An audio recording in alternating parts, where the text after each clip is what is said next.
So, welcome to Peanuts and Egos, everybody. This is Denauld William Brown, and I am with Harold Gragg. Harold Gragg. We've known each other for a long time.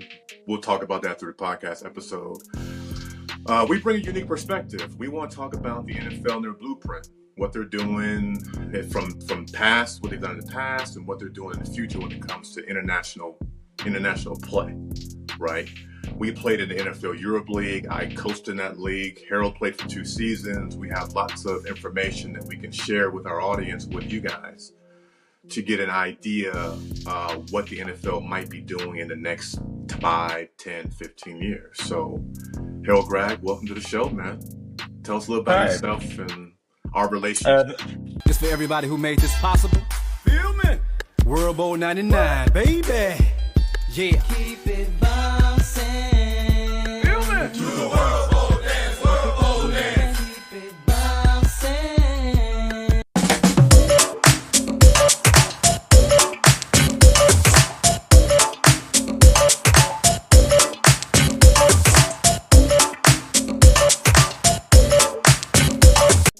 Thank you for having me. I played, as William mentioned earlier, I played in Frankfurt, Germany for the Frankfurt Galaxy. Both seasons, so it was 1998, 1999. Both seasons I was fortunate enough to play in the league championship, which is called the World Bowl. First year we weren't successful, and the second year we were successful. This is a tangent story, but the first year was probably the most talented team I've ever played on college. Not necessarily pro, but a very talented team. But it was a real example of guys who didn't like each other and didn't play well together. We could get the championship, but we couldn't win it. And then, in 1999, when I played with William, we had a good team of guys who really, really liked each other and formed a brotherhood and played well for each other. Even when we won the championship, we were an injured team, we were a depleted team, but we still managed to beat a team that had beaten us twice previous. It might have been the better team, but we'll kind of cover that later. But I played college football at Wake Forest University. The first year I went to the NFL Europe, I was under contract with the Jacksonville Jaguars. Prior to playing for the Jaguars, I was under contract with the New York Giants. So that's 1997 and 1998. And then I'm skipping years, but in between, I did a short stint with the Dallas Cowboys. And then after the 1999 season, I did re-sign with Jacksonville for a second time, and was cut by them during preseason. And that was pretty much it for me in football. And now I am a software engineer. I build enterprise level solutions for, I call them the big banks, Wells Fargo, Bank of America, Fifth Third Bank. I'm following up on my education, which is I have a degree in computer science. So for the past, I guess, 24, 25 years, that's what I've been doing. And right now I've been specializing in machine learning, artificial technology solutions for banks, specifically credit risk for high net worth individuals. Yeah, so Harold and I, man, we were teammates, man. Like, we were forged in blood, sweat, and tears, in a very interesting, unique moment in my life. I had just got cut by the Washington Redskins. I came from a Division II school, so I had a chip on my shoulder anyway to try to prove myself that worthy of being in the class of players.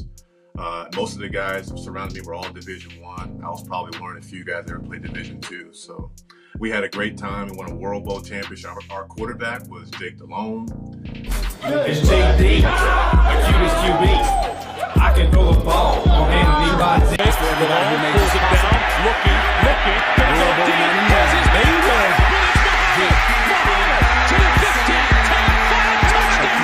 We played with some good players. Mario Bailey was a Heisman candidate. This for everybody who made this possible. Feel me? World Bowl 99, baby. Yeah. Keep it bouncing.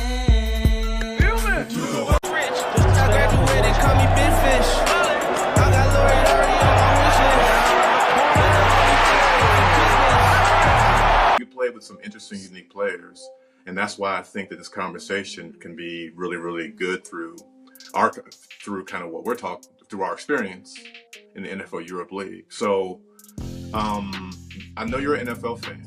Like, tell me like the teams you grew up loving. Tell me like, give me your NFL genesis, right? Okay. I grew up in a small town, Western North Carolina, Black Mountain, North Carolina. And I mentioned that because I have two cousins, actually, sorry, three cousins, three first cousins on both sides of the family, my mom and my father's side, who all played in the NFL. One cousin, Emory Moorhead, played for the '85 Bears. He was the starting tight end. Emory had a son, Aaron Moorhead, who played 5 years for the Colts, won a championship with the Colts in 2007. Which is rare. There's not a lot of father sons combinations with Super Bowl rings. I think it's maybe a dozen, or maybe less than a dozen people that have that distinction. And then I have a cousin on my father's side, Ray Roberts, who was the 16th overall pick, and played for Seattle, and probably played 11 or 12 years in the league. Was a highly decorated offensive lineman. Played at the University of Virginia in the early '90s. And then there was me, and I mention all that because if you're 6'3" and you're fairly athletic in my family, the expectations are you should play in the NFL. Aaron Moorhead, who I mentioned earlier, Emory's son, is actually the wide receiver coach for the Philadelphia Eagles right now. So I still have a first cousin connected to professional football, and then quite a few classmates who are executives in the NFL, quite a few classmates and former teammates who are coaches in college and in the NFL. So there's still a 1 degree separation. I don't go to many games. I don't go to many college games. I don't go to many NFL games. And we can talk about that kind of later down the road. But So give me your love for the NFL. Like, okay, so like I love football. Right, there's like a degree of like where you just love football and you love all the life becomes life. You have kids, all that stuff. So, but I know that you pay attention, right? I know you're not necessarily engrossed in it, but I know you pay attention to what's going on. So I want to tap into that intellectual side because Harold's one of the smartest guys I've ever known in my life. Just so you guys know, it's the truth, man. You're a smart guy. Look at that head, man. Like you gotta be smart. I know. It barely fits in the frame. So I know you pay attention to what's going on. So let's tap into that part, that intellectual, like pay attention part when it comes to the NFL. This past year, I'm a Philadelphia Eagles fan. Your cousin works for the NFL, works for the Eagles. They played a game. They played a game in Brazil this year. So let's talk about the blueprint you see, from your perspective, from what you're paying attention to, from that view. The NFL has been directly or indirectly involved in football being played outside of the United States borders. I mean, really going back to the early to mid '90s. The original, and I might be off of my history a little bit, but the original, it wasn't NFL Europe, it was the World League, sorry. The NFL would pluck players from the World League, and the World League was, I'm guessing, 6 to 10 teams, probably not 10 teams, 6 teams that played American-style football in the spring. Quite a few of those players would get plucked, meaning NFL teams would scout them, and when their season was over, they would go play for NFL teams. And the one that I know the best is a guy that played in my high school, Brad Johnson. Keeping up to blitz. Johnson. Touchdown. Tim Brown, and that's number 100. Who went on to win Brad Johnson, quarterback, played at Florida State, was drafted in the 9th round, maybe. It was one of the rounds that doesn't even exist anymore. Was a journeyman quarterback, was cut and played football in the World League, kind of his last shot. This is before the NFL bought the league, and was able to demonstrate that he was an NFL caliber quarterback, was signed by the Minnesota Vikings later on, and played for Minnesota and played for Tampa Bay, signed a big contract with the Washington Commanders or whatever. So I think that I'm using that as evidence that early on, the quality of player that was playing in Europe was an NFL quality athlete. And then, if I'm not mistaken, I think it was my first year, 1998 was the first year that the NFL got involved and made investment into what we formerly know as the World League. And that first year produced Hall of Famer Kurt Warner. And quite 3rd and goal. Three receivers to the right. Warner goes over the middle. Juggled, caught. Holt, touchdown.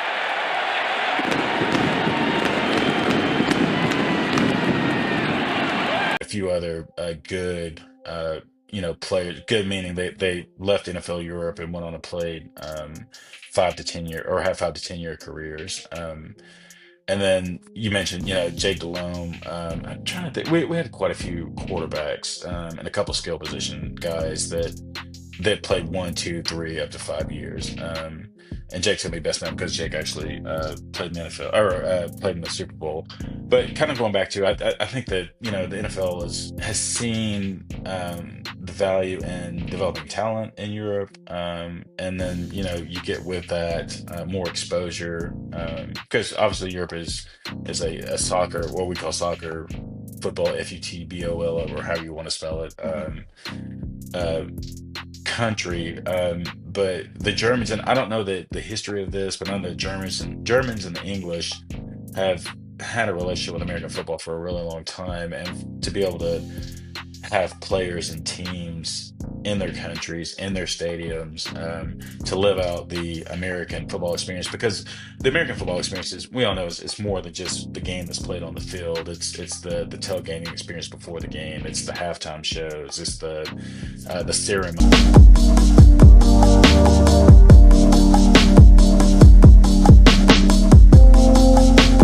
And the tradition that goes along with it.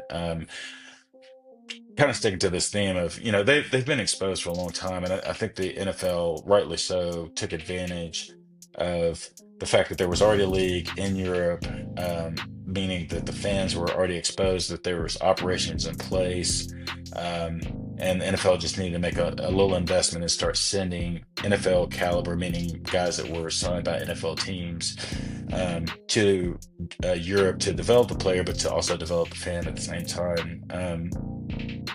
And it seemed to work for a while. To my understanding, the NFL pulled out of the league for financial reasons. I don't think it was actually ever really made any money financial or on the balance sheets. But they did have great TV partnerships. The games are televised in the individual countries, and the games are also televised here in the States. Does it make sense to keep a developmental league that loses money? That's kind of above and beyond me. But my time in the NFL, both years, we had NFL ownership, NFL coaches. They came to visit, they came to participate in the league, to share their faces, to scout the players, to meet the fans. So it seemed like a winning formula. As far as spreading the game and increasing viewership. Baseball is an international sport. Look at the popularity of Shohei Ohtani, if I'm pronouncing his name correctly. I think this World Series, more people watch the World Series from outside the United States than in the United States. The TV ratings in Japan were higher than the TV ratings in the United States. Yeah. These other sports have shown this is how you spread your game. So let's talk about that. Let's dive into the European experience, because to me there is two sides to this story, right? You can see my background in NFL Europe and the GFL. Mm-hmm. I have experience coaching in NFL Europe. I looked at the World Bowl. I watched the World Bowl. I'm game. Yeah. I'm getting a couple like videos and clips and stuff like that. You know what I'm saying? So Your man carry him all the way down the field. Well, Jesse knew what to do. He did nothing wrong. Play action. Damien Craig gets away from one tackler and is in trouble, and that's a loose ball. And it's the thriller of a game. Did I upload the World Bowl? You uploaded. There were a couple other ones, but man, the quality is awful. Quality. Yeah. It makes you feel old, right? Oh man, but I saw a couple of plays from me and you running around, so I'm gonna grab those things to put on the podcast. Yeah. But anyway, all right, let's talk about Germany. Let's talk about your connective piece, how you got there. I know you were an NFL Europe player, so you landed in Germany in 1998. Tell me about the landscape. Tell me that experience. I'll admit my own, we'll call them shortcomings and ignorance, and I was living in Atlanta, Georgia. I was signed. I mentioned earlier I was signed with the Jacksonville Jaguars, and I think it was my D-line coach or someone with the Jaguars that said, "Hey, there's a chance that you might go to NFL Europe. Which team would you like to play for?" And I'd only kind of barely heard of. I'd never heard the NFL Europe. I'd heard of the World Bowl, and it just didn't sound appealing. It sounded like a low budget league for low budget players, and like any 23, 24-year-old man who's signed to an NFL contract, you think you're better than that. Yeah. And I'm setting the stage for here's where I was shocked and surprised. There you go. I had very little education about. I kind of knew I could find Germany on a globe. So I had that lack of exposure, lack of experience working against me. This is before I was ever drafted. And then anyway, I talked to a former teammate of mine from Wake Forest, Jay Williams, who had played in the World League and was at the time he was playing for the St. Louis Rams at the time. And he said, "You want to go to Germany? You want to go to Frankfurt?" So I told my coach, and I was technically drafted, but my coach in Jacksonville worked it out to where he made sure I went to Frankfurt, Germany. And it was, I didn't know how important that phone call and that choice was, and how it still affects me to this day, 25 years later. And that's what this podcast is about. But that meeting, that phone call got me drafted by the Frankfurt Galaxy, which means I was under the tutelage of Dick Curl, our head coach at the time, and that I would meet. The first year that I would meet, one of my best friends, Curtis McGee. I'll kind of talk about that later. A guy who I played against I played at Wake Forest. He played at Georgia Tech. He was offensive tackle. I was a defensive end. We were very familiar with each other. Had never really had a proper introduction. But just part of this NFL journey is the people that I met along the way, the friendships that I still have, the brotherhood that I feel like I still have, for what really amounted to a combined maybe 12 months, probably not even that long. Training camp, the season, maybe 8 months. Maybe not even. Transformative, transitional. I can't think of another T to make it to add to the alliteration. I went in that training camp with a superiority complex that I did not belong in NFL Europe. The first training camp was in Carrollton, Georgia. I think it was the college of West Georgia. We were in a motel, like a real motel. Like my car was parked out front. Road motel. My car was. I could open the window and there was my car right there, or open the window for my room. My car was right there. I don't even remember. I guess they gave us a stipend to eat food, but I had just been in the NFL. I had just eating shrimp and crab and steak. And steak. As a matter of fact, so I got training camp probably starts March. NFL Europe training camp, yeah. NFL Europe drafts like February. Yeah, about March training camp. Say early March. When I was with the Jaguars, we had lost in the playoffs to the Broncos, who went on to be the Super Bowl champions. This was Elway's first championship. Ooh, I remember that. Yeah. So that would have been probably early January. So early January from like you said, living the NFL life. Jacksonville is a small market town, so it's not playing for Dallas. It's not playing for New York, which I play for both those teams. Big market teams is completely different experience. We can kind of talk about that later, but going from that to a motel in Carrollton, Georgia, felt like being a failure. What I did not know is that first practice was a wake-up call to the caliber of player that was playing in the NFL. There were a lot of former first round and fourth round and second round picks who were legitimately some of the best athletes that I'd ever been around, where I'm asking myself, like, how are you not in the NFL? Bruce, I can't remember Bruce's last name right now, but Bruce was a second round pick. Rob Barr was a fourth round pick. Yeah. I thought Rob was a offensive different, or maybe it was a third round pick, these guys were, in shape, physically talented. And then we had those kind of oddballs. That first year NFL Europe was much more ragtaggy kind of league, almost like what you would see in a movie where you have a a guy pull Bad up in news a bear. Cadillac. Bad News Bears. One of our players pull up in a Cadillac. He was 29 years old, which is old for an NFL guy. Mel, I can't remember Mel's last name right now, but had an old school Cadillac. Was clean. Had wire rims on it. About 290, about 6'5". Had his 4 kids and wife with him. Smoking a cigarette. I'm not making this up. I'm not making this up. And it's just like, what in the world? He was our best defensive lineman.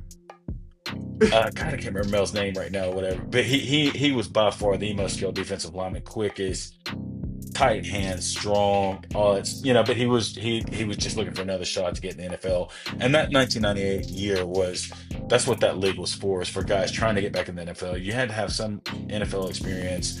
It didn't matter if you were in the NFL 6 months ago or 3 months ago or 6 years ago. Right. It was that kind of league. It's a little ragtaggy. Let's fast forward to 99. Scotland had some guys. They had a couple of guys that had won national championships. 2 guys from the University of Florida.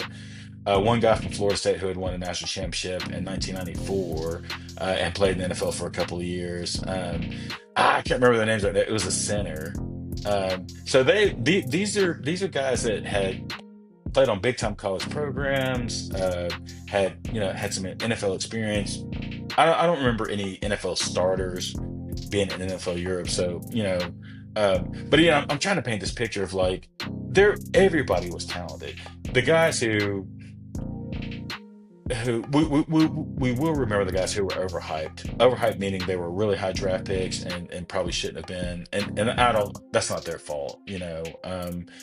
There were guys who had played for these storied programs, the Nebraskas, the Texases, Florida States, and Miami, and you, all of them, and you realize you get there, and it's that cliche is true. It's just kind of like, we all put our pants on one leg at a time, and these guys really aren't that much better than me. Because you had mentioned earlier, I come from a Division II school. I'm sure you learned early on, like, these dudes ain't really better than me. Well, it worked. It worked both ways. It was like, man, these dudes ain't as great, but it's like, yo, that dude is different.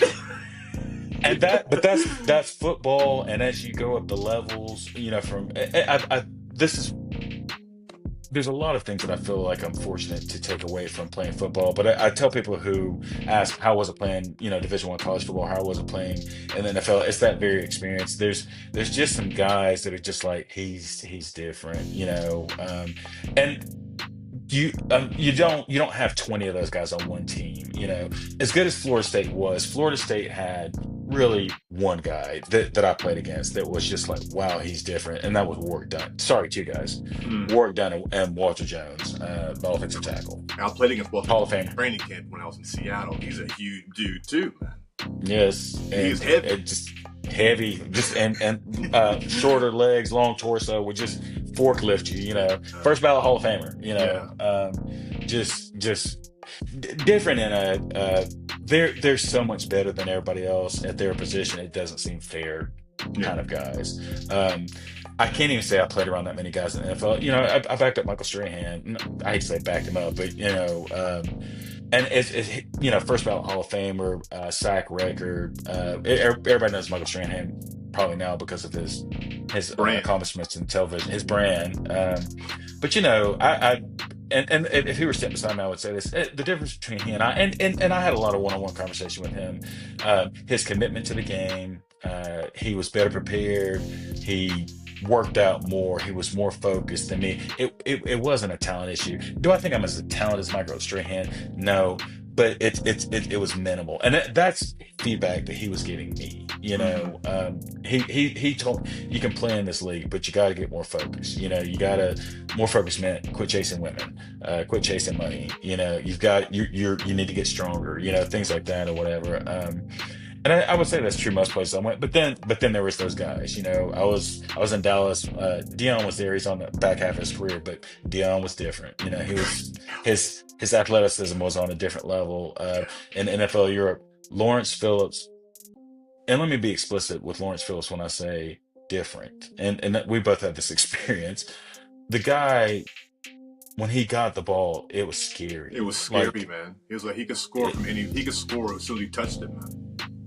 And from even when he was in bad positions, if he It was, didn't matter. it didn't matter. He was just that good. Like your brain little went, oh snap! Like Yeah.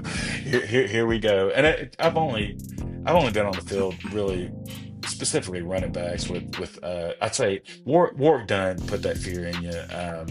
Lawrence felt more fear, and then I played in a preseason game against Barry Sanders and was actually in the game with Barry running the ball or whatever. And to see Barry move and how elusive he was, it's just your mind starts playing tricks on you. It's like he can't be that good, he can't be that elusive, but Yeah. he really Let's is. let's talk about that for a second because. Okay. And listen, I don't know Lawrence Phillips' life. I mean, I know there a couple books came out. There was some controversial, but as a player, I've never played against anybody in my life like him. And that's where Division II really is a Division II, right?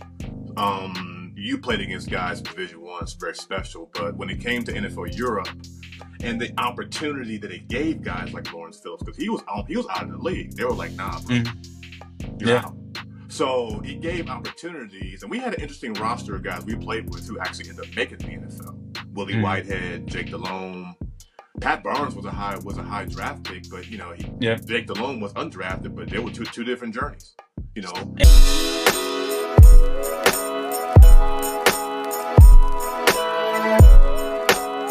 Andy McCullough was like a 6th-round pick. Yeah. So Clarence Love was like a 2nd or 3rd-round pick, something like that. Yeah. So let's talk about. And Clarence Love went on to play in the NFL for a couple of years. I think he was drafted by the Eagles, right? I think he was drafted by the Eagles originally. Drafted by the Eagles. Clarence. We can talk about this later, but Clarence Love is a poster child for the CTE settlement. Like Really? Yeah. Like he played maybe 3 or 4 years after us. And we could talk about him. Yeah. Yeah. We'll come back to that. We can, but okay. So back to Germany.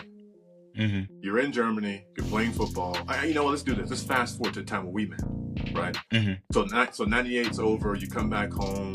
You do your thing. You get called by Coach Curl again to come over and play. Mm-hmm. After the 98 season, I went to Dallas. After 98, went to Dallas. Yeah, was in training camp. Got cut during training camp. They told me to stick around. We're gonna bring you back as a tight end, which is hilarious. And they signed me to the practice squad probably about the second week of the season. And I think I was there for maybe 3 or 4 weeks on the practice squad. And then then that was it. And they showed interest or whatever, but it was, it didn't work out. But we can talk about this later. You kind of, I don't want to say you saved my life. I don't be that dramatic, but I needed you more than you. You probably thought you needed me in 2013, but I really needed you. And I didn't even know it. Well, we needed each other though, because I just went through my divorce. I was getting hammered by life. Didn't know what the heck I wanted to do. I wasn't coaching football. Had all kinds of awesome ideas at the time, and so Harold, man, he saved me, man. Like, it's like this saving and this kind of like saving grace opportunity that we saved each other. Well, it's like that moment. But listen, you got friends when you call somebody and say, "Hey, man, I need you, bro." You're like, "All right, man, I got you." I was like, "No, I need you, bro. I'm on the way." It was basically that way. You were like, "Man, come on, man, let's go. I got you, man." So that's the kind of friend Harold is. That's the kind of relationship we have, and that's why I wanted to have the inaugural conversation with him about this topic, because it's laying the foundation for a lot deeper aspects of the NFL, and all the inner workings of it, right? So there's some interesting names that we got to bring up, names you may or may not recognize. So let's talk about the German side. Let's talk about Tillman Engel. Let's talk about the general manager. I wasn't that kind of guy to kind of hang out and shake hands, do that stuff, but you are. So, so talk about the networking piece on the German side, but talk about what you know about the inner workings of the NFL Europe club from the German piece. Yeah. So what William is alluding to is I come from a small town, and I tend to, when I'm in public, I tend to act like I know everyone, as if I don't care if I'm in New York or LA They or know you. Germany. They know you. Oh, well, yeah, but I try to make myself very familiar. I like to be I think a key element of being a super communicator is being a good listener and being able to kind of mirror someone's behavior and their thought process so you can kind of connect with someone on the human level. I was able to do that really well in Germany, although I only spoke one language and English was their second language. I felt like I was able to make a lot of deep connections with um, some of our German teammates are you mentioned Tillman Ingle, someone in the we'll call it administration of the team, um, the fans, the coaches, so on and so on. Kind of, I'm all over the place, but I was yes, I was able to befriend Tillman, which we were familiar with each other because I played the year before. But the second year, I don't even know how it happened, but it was just we hung out, we talked, and uh, he gained my trust, I gained his trust, I gained the trust of the cheerleading coach. She Anya.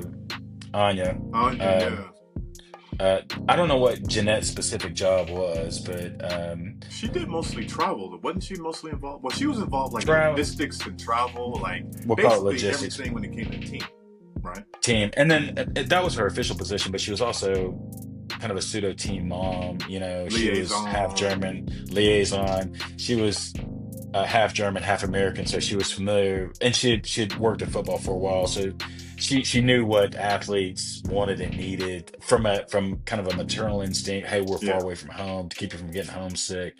Um, and I'm mentioning all these people, and it's not just making a connection. It's these are the people who made me feel like I belonged. Uh, that we were wanted there in Germany more than the fans, because we weren't around the fans all the time. We were around each other a lot, we being the football players.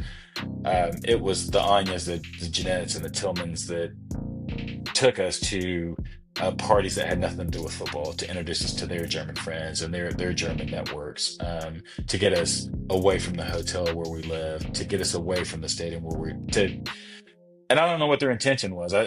Maybe they were trying to show us off, or just like, hey, I've got some cool American friends. But it was through them, and some of the girls we dated and things like that or whatever. But that's how I feel like, I hate to say, became a part of like German society. It was really just within Frankfurt. Um, we were to a certain degree given the keys to the city, and I feel like you and I both took full advantage of it, not in a selfish way. It felt like these people were gaining something from this emotional connections, that they learned a lot about our culture. We got to learn about their culture, Yeah. and I mentioned earlier that going back in '99 was the greatest experience because I'll try to keep it simple. It's the first time that I was forced to look back at my own country, my own culture, everything that I knew through the lens of another country, another culture. There's a lot of overlap with American and German culture. There's a lot of influence on both ways, German culture on American culture and vice versa. Yeah. Because I felt so safe, so comfortable, so welcome in Germany that when it was time for us to go, I cried for a day, and I'm not exaggerating. You and me both, man. Tell But that was kind of the icing on the cake or cherry on top. As people, I didn't expect it. It had been such a great ride. We'd won the championship, and as I mentioned earlier, I didn't want to leave. I mean, I was seriously contemplating, like, how can I stay longer? How can I be employed?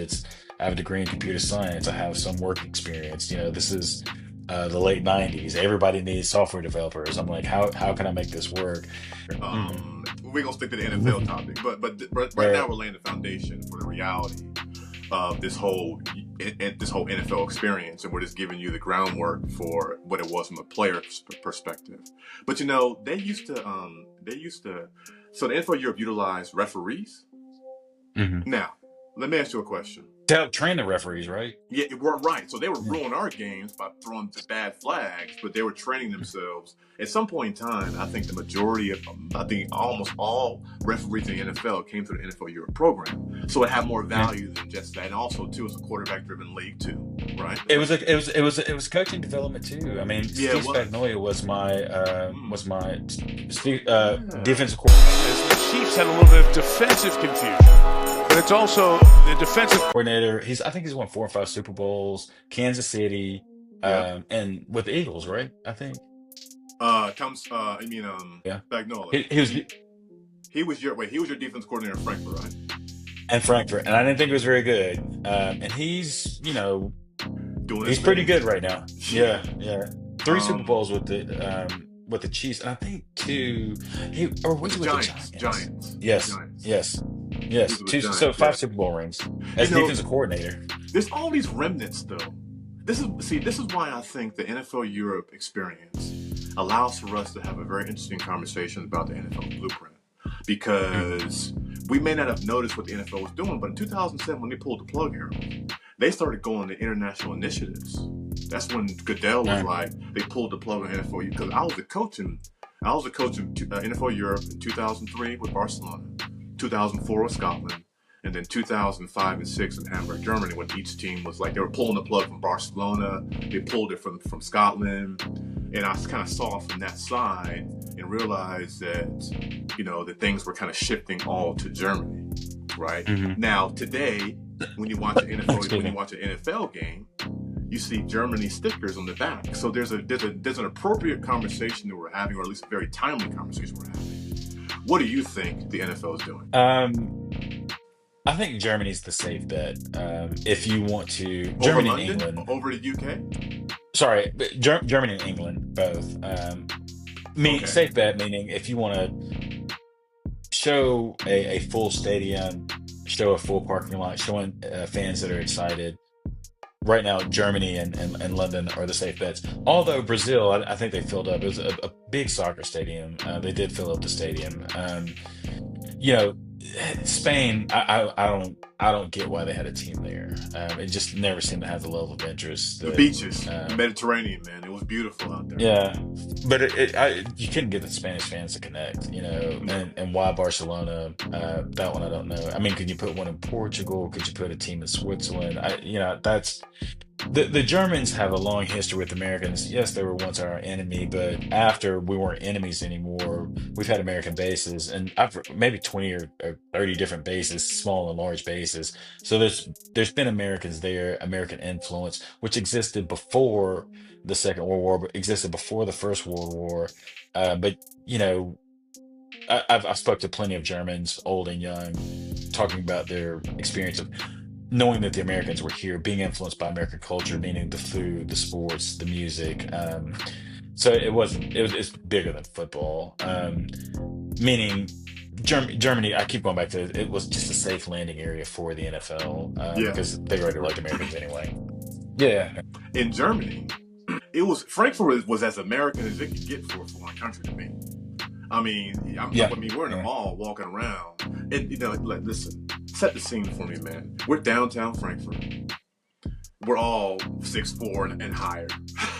Yeah. Walking in like these kind of like crowded streets, the tallest people by far, seeing over the whole entire crowd. Like being, but it just felt different over there, man. Like you didn't feel that.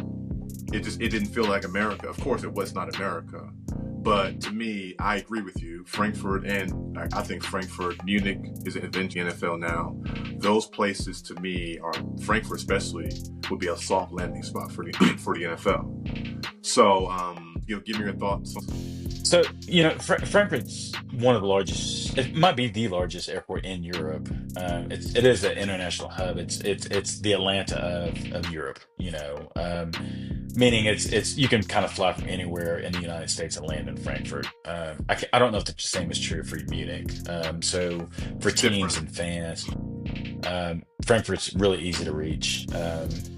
It has the hotel. It's a banking center. It's a very clean town. I shouldn't clean. It's clean meaning it's banked. It's not an industrial town, so it's very sightly. It's not the Philadelphia of Germany. That would be more Dusseldorf. Right. Sorry, I'm trying to put a slide in on Philly, but so I think it presents well. And then just we I don't know if we sold out every game, but it felt that way.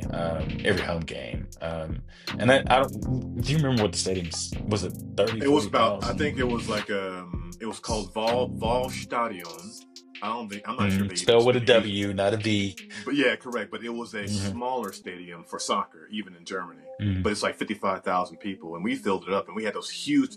Tell them about the power party. Oh yeah, we have tailgates. Tailgates last what, 1, 2, 3 hours. You come out, cook some hot dogs, drink a couple beers, the football or whatever. The Germans' power parties are all day. At 300 yards of football field size parties. Parties, yes, they start at 7 o'clock in the morning. If the game's at 8, 9 o'clock at night, it just goes the whole time. It's crazy. I've never seen something like it before. I've never seen it before. They're drinking beer and playing games, and the crazy thing, I don't know if the Germans obviously were soccer fans, and that's apparently how they prep for soccer games is they have these all day parties, and it's part carnival, it's part circus, it's part concert. I think they brought in some American talent, some German talent to perform these people, so it's easy to get to. There's the public train system or public metro can just drop you off right at the stadium. Which is important. We're not used to that here in the United States. I mean, we have to drive to games, so you can't drink with so much. You have to, if you're doing food, you have to bring a lot of your food with you. This is for tailgates, but yeah, and what I was most impressed with is that the enthusiasm that you saw outside the stadium before the game continued the whole game. And football games are long, and they're not soccer game. Soccer game, there's constant action for whatever 2-3 hours. Somebody's always moving around. They're kicking the ball. Football is one play, take a break, another play, take a break. Which for soccer fans is challenging. They're not used to the rhythm of American football games. But and we saw that in the crowd because the crowd just cheered the whole time. They cheer when it was appropriate. We'd make a big play, we'd score a touchdown, things like that or whatever. But the noise was constant throughout the game, just like a soccer game. Yeah, The whistles. Like Frankfurt was like, man. Honestly, I'm just happy and blessed to be able to play at Frankfurt because coming from where I came from, coming from a Division II, we took buses to college football games most of the time. Mm-hmm. We stayed overnight in the Roach Motel, just like you stayed in Roach with your friends. Right. But the funny thing is that probably prepared you for Frankfurt better because the travel wasn't NFL level. But what it did though is that it gave me a crowd to play in front of for the first time. Right. Oh, gotcha. I had never played in front of a big crowd before, so I was motivated. Listen, we all were motivated by the NFL. Like, I can speak probably every guy that was there, probably the NFL was probably in the back of his mind or closer to the front of his mind, depending on where he was in life. But when we got to Frankfurt, man, the priority shifted a little bit. Oh, yeah. And I was like, hey, man, we got to stay focused, man. We still got to win a football game because we were good. See, the reason why we were good at Frankfurt is because we had a good quarterback, right? Yeah. And let's talk about... And good receivers. Yeah, correct. We had Todd Floyd, we had Andy McCullough, and we had... Rio, exactly. So we were good. And then we even had Sean Scales play Virginia Tech. So let's talk about the quarterbacks of that league through your experience, but also based on what you see in today's game. Or at least as far as the quarterback, because no matter how you slice it, the quarterback it's still a quarterback-driven league no matter what. Oh yeah. You know what? I forgot about this. So I mentioned earlier, the first year I was there, played against Kurt Warner, and he was the backup for Amsterdam.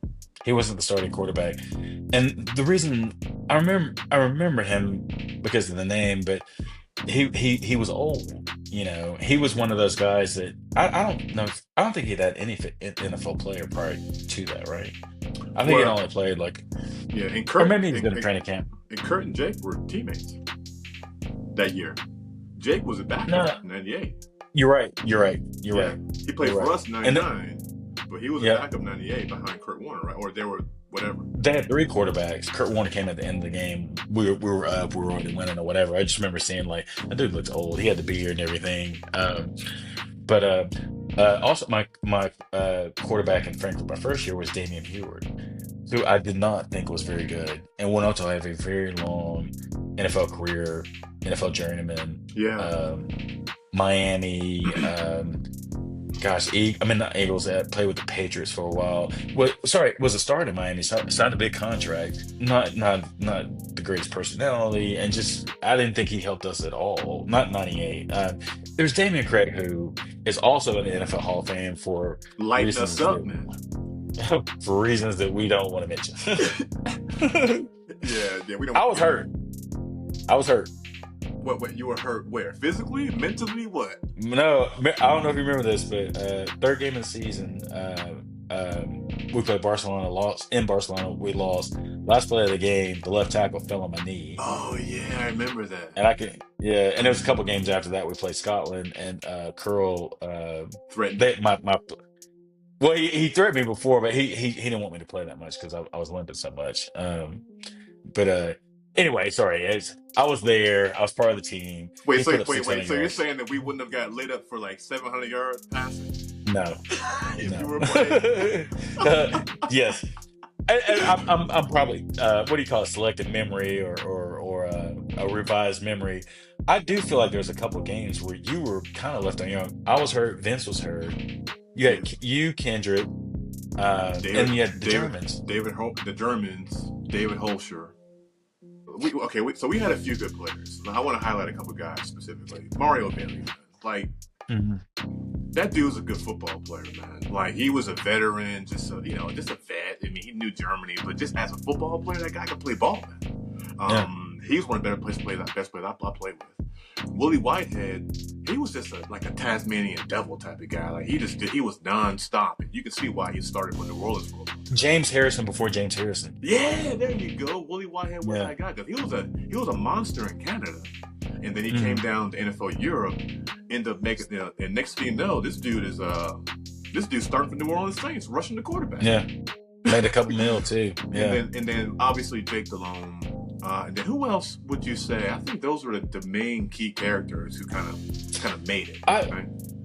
I because I like to be transparent. I'd say on that team we were the weakness, the defensive line, for two reasons. We were injured a lot, and I'm including myself. We were chasing too many women, including myself. Me too. I confess. And Vince. Yeah. And then we had how many Germans you have to have on the team? You had to have you had to have one German national every other series. Something like that. But didn't we end up with 3 German D linemen? Yeah, and they were on the team. Well, yeah, listen, let's not get they weren't NFL guys. Well, let's not get into international discrepancies right now. Right. But no, I'm just saying if you can only have 8 defensive linemen, because you don't want one guy playing the whole game, you want to have a backup, and 3 of those backups are guys that had not played football long and had not played at the NFL level. It is what it is. I'm saying, I think that contributed to us being the weakest group. Well, on that particular team. Let's be real. Germans are not inherent football players. They learn from different level and don't get the highest of level coaching and whatever. So the NFL Europe League, to kind of be more in conjunction with the league, played a national player every other series. Now, they didn't tell us that in training camp. We didn't know that. So I'm ready to start. Oh, by the way, Marcus is starting. Like, what you talking about, man? I was like, well, he has to. Like, what do you mean? Like, anyway, my whole point is this. But Marcus was 6'5". Marcus was like 6'7", 6'6", something like that. He was tall. Yeah. Like, he wasn't some stud. He was a big human being. We'll say that. Yes. But he also knew that he was a guaranteed starter. So correct. He didn't quite train and wasn't as dialed in as the rest of us. Well, but also, too, the German media spoke to him because he's a German national. They're like, he's speaking that stuff. And we're like, what's he talking about? That dude didn't the 99 team, I do, yes, I agree. The skill positions on offense, the quarterback on offense, and we had 2 of the best quarterbacks in the league. And I felt like our offensive line was really good. That complemented a coach who liked to throw the ball all over the place, who was a good schemer. And I think the head coach called the plays, right? Yeah, Coach Curl called the plays, yeah. Yeah. And Coach Curl went on to... Coach Curl had a long coaching career. And to my understanding, when he was in NFL Europe, had no plans on going back to NFL, but ended up in the NFL. He became a quarterback coach of the Rams. And he was the one that was the Rams, when they drafted the dude from Oklahoma. Yeah. He made a whole bunch of money. Girl stuck around for a long time, man, in NFL. Bradford. Yeah. Sam Bradford. I think he was with the Rams. He was a quarterback coach. maybe even calling plays. I'm not sure what he was doing, but he was up there, man. And I'm wondering. It's not a coincidence. Spagnuolo went to Kansas City, and he went. No. He was in Kansas City with Vermeil. He was cool with Vermeil too. Yeah, yeah, And then he was with the Rams at some point in time in his career. yeah. And we bring all this up. It's the degree of separation of coaches going on to have long NFL careers, if that's everybody's goal, and same thing for the players. The degree of separation is tiny, and It's minimal. sometimes it's Yeah. luck. Yeah. Sometimes it's luck. It's not always hard work. As a coach in that league, when I was in that league, I learned the reasons why guys get separated. Sometimes it's talent, but most of the time it's not. It's that professionalism, that approach to the game that guys don't know how to transition and know how to do it quickly to become a pro. When I became a coach over there, guys would call me either Denauld, my first, William is my middle name, and they would either call me Denauld or they'd call me coach. Most guys used to call me coach because that's what they've been trained to do since they were junior high school. But some guys get to a place where they're bringing coffee to their meeting. Yeah. So, with the exception of Phillips. Phillips is the only guy that Lawrence Phillips is the only guy that I felt like I experienced in NFL Europe who really didn't belong because he was that much better. No, he didn't belong there. Most guys probably belong there, but he wasn't one of those guys. Right. All right. Last question.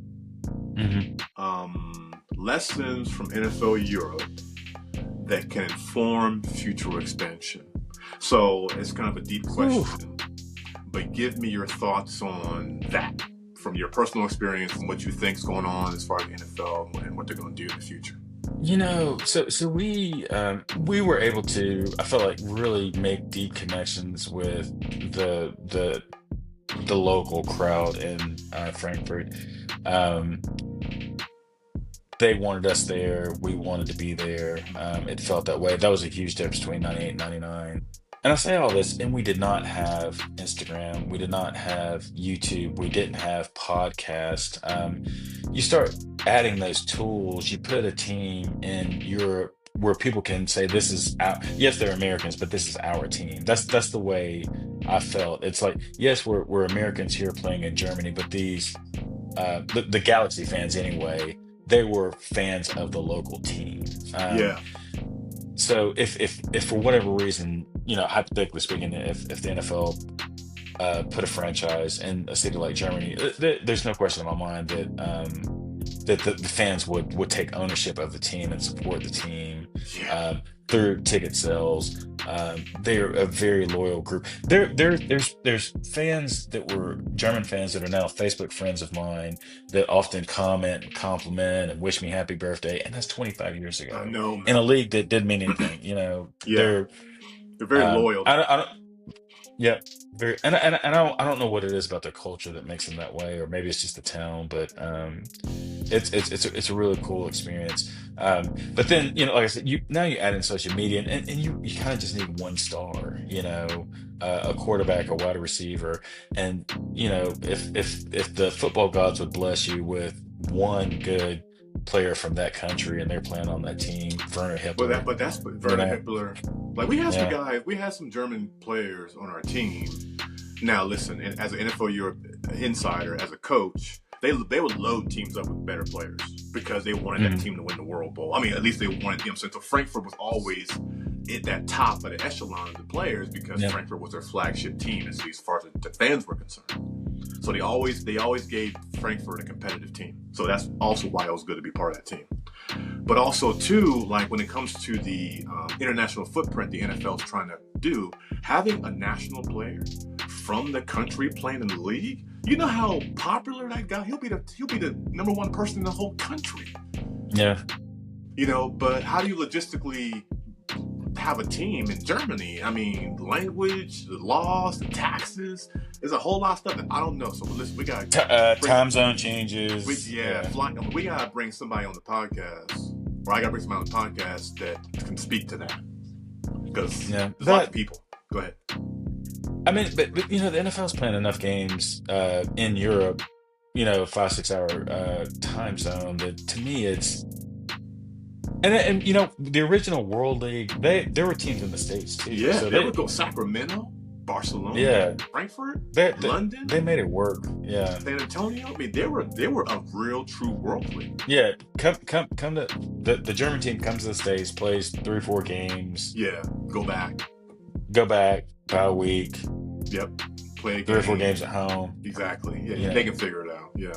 yeah. Make sure, and I mean, it won't be long before we have that trip across the Atlantic. So it'll be 3 hours. We've done it before. We had the Concorde. Concorde's 50 years old. They're going to come up with better planes. Once you get into that, really, when it's 4 or 5 or less hours, it's the same as New York flying to San Francisco. It's the same Yeah. as the Rams flying to play the Bucks. It's the same trip. Well, You know, this podcast is quite futuristic, so we could actually think in those terms a little bit, like because I want to go as far out as possible, as understanding that, because I want to be right about the NFL eventually putting a team across the water. Now, with the way the world is and war and stuff like that, it adds another element that may not be attractive, but to me, that's pretty far off. We'll see. Who knows? But I really do think that the NFL is pulled the plug on NFL Europe and then began their international journey as far as planting the seeds, and that was 2007. yeah. I guess, and I'm very biased. I just why not do even if as long as it's not too much of a loss. Why not have a German league? Number one, just to develop players. Somebody more sophisticated. I also think the NFL needs to offer an alternative. Could be a whole podcast in itself. We are now in the era of NIL in college football, which now makes college football players professionals. But there's always that caveat of, the kid has to qualify academically. The kid has to, be a student. The kid has to be on campus. What about the kid that's just good in high school? He wants to play football. Send him to Europe, Well, they and do let have him a play league in the over there. NFL Europe to play. So I mean, go ahead. and it run by the NFL though. Well, okay. Okay, so I'm glad you asked that question about they have what they call the European Football League. A guy I used to work with, Patrick Asumi, he's like Mr. Football in the whole country of Germany. He does NFL stuff, like he's connected. I think that the NFL is supporting him now. Whether they're doing it financially or not, I don't know. But I do think that they're laying the foundation obviously for fans. That's a huge engagement, understanding the game better, to have an understanding of the rules and all that stuff. And maybe they're kind of, funding it or whatever they're doing. But I do think that they're doing like this 3-pronged approach, which is having a quality league. Now, the question is, like you said, is that league more so what they're going for rather than having a German team or having an NFL team in Germany, where you can bring the fans over, lay the foundation of football. They'll still buy merchandise from Germany, won't they? Yeah. Right. And you can still have 2-3 NFL games a year. Correct. That the German fans can count on. Seeing their favorite players. Exactly. So now you have maybe you have a franchise in London, but then you have this German kind of, hey, we're going to play here a whole bunch. Y'all can trust us. Yes. And to me, what I'm trying to supplement in Germany is in America, we get to know these players at the college level. Somebody wins the Heisman, or they're a really good receiver for a big time program. So we start our relationship with these kids when they're in college. We follow them to the draft, and they get drafted. You can't go to German universities and say like, hey, you need to start a football program and you're going to be competing with Alabama in 5 years or whatever. So it's like, how can you create almost like a parallel league of young players, and some way, somehow, that they get the fans in Europe and even in America get some experience with these players. And I can't believe I'm saying this right now, but it's almost the Coach Prime Colorado experience. Like we can talk about all the accolades and things like that, but it took an NFL Hall of Famer, somebody who had a brand of his own, his son, Travis Hunter, a couple other players, and now everybody's focused on them. It's like, I'm reaching here, but it's almost like NFL or someone create this pseudo league in Europe, and then have a team or a player, a couple players over there that are really good, that people can kind of start dialing in, like, hey, what's going on over here? I don't know if that's the greatest example. Okay, but listen, so now you're bringing me to another point. the UFL, the XFL merger, like all that, the now United Football League, bro. It's the same exact model as NFL Europe. It's just over here. Now, why they couldn't figure that out in the last 20 years with all these leagues that kind of came and went, I don't know why they couldn't figure that out. Why would anybody compete against the NFL? That doesn't make any sense whatsoever. Right. But a spring league, and the reason why I know it's the same model is here's why. Back then, we didn't have social media, so we weren't getting the love back then to get, but now they're on social media saying, hey, this guy from the whatever Renegades team signed this contract with Seattle Seahawks. Yep. So they are embracing the reality that they are second tier, but that they're going to kind of make their own league in their own. And ultimately, wouldn't it be great to have an NFL versus somebody else? That'd be dope, but maybe I'm That'd be cool, optimistic. Yeah. No. That'd be best of the best kind of thing. Yeah, for sure. Yeah. All right, man. Well, listen, hey, like and subscribe. This is the Peanuts and Egos podcast. Harold Gragg, best friend, lifetime teammate, lifetime brother, all kinds of stuff. Thank you for joining me, brother. Appreciate your knowledge. Yeah, love you, man. And we'll talk soon. All right. Deuces.